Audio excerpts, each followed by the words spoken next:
Do you get tired of constantly hearing advice from everybody else about how you should be as a caregiver to your parent? How do you deal with that? How do you set boundaries for yourself? That's what we're going to talk about in today's video. Caring for an elderly parent tests our limits daily. Setting boundaries is not only healthy, it's necessary. We have to do it.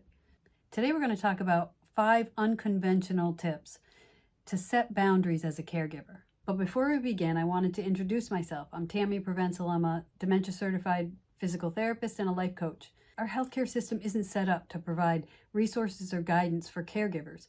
So I started this channel to be a resource for caregivers who are caring for their aging parent.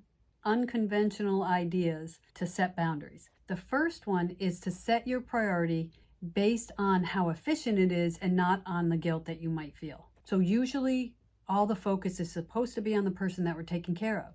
But what if you think about it based on how efficient it is for you and for them? So maybe if someone's coming over to visit, it's scheduled and not just I'm going to drop in at some point. If it's easier for you and easier for your loved one's routine, then have them make appointments so that your regular schedule isn't interrupted so much. The second strategy is to try to use no entry times. So have a specific time of day that you decide that no one is allowed to call or visit or even interrupt you, besides your parent if they need you. And use this time to recharge yourself. Focus on yourself as much as you can. Or maybe even just to spend that hour with your loved one without any tasks that need to be done, just connecting with them. And the third idea for setting boundaries is to demand accountability from others.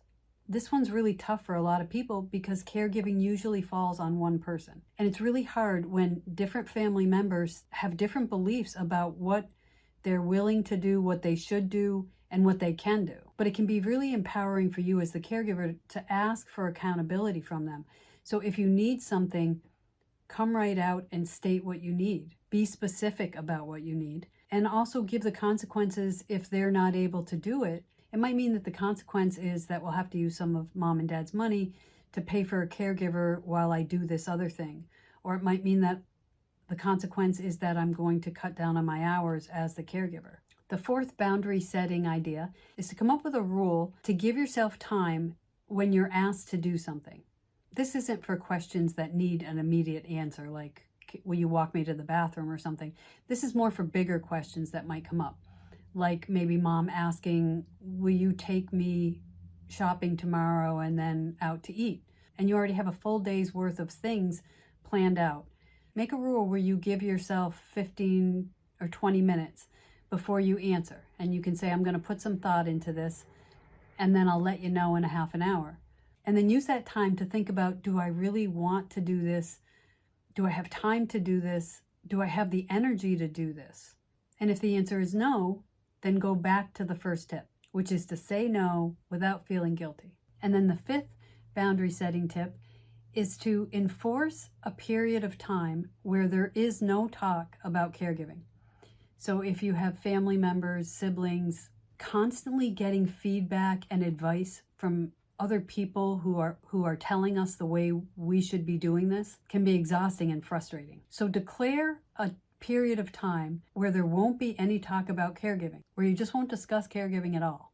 I think that this tip can actually help with reconnecting with siblings or other family members, because it's not just all about caregiving and what's going right or what's going wrong. It's a way to stay connected to the other people that we love too.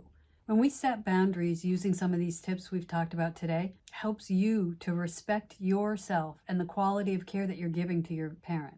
And it doesn't really matter whether anyone else likes these tips or likes these rules that you might enact. This is about taking care of you.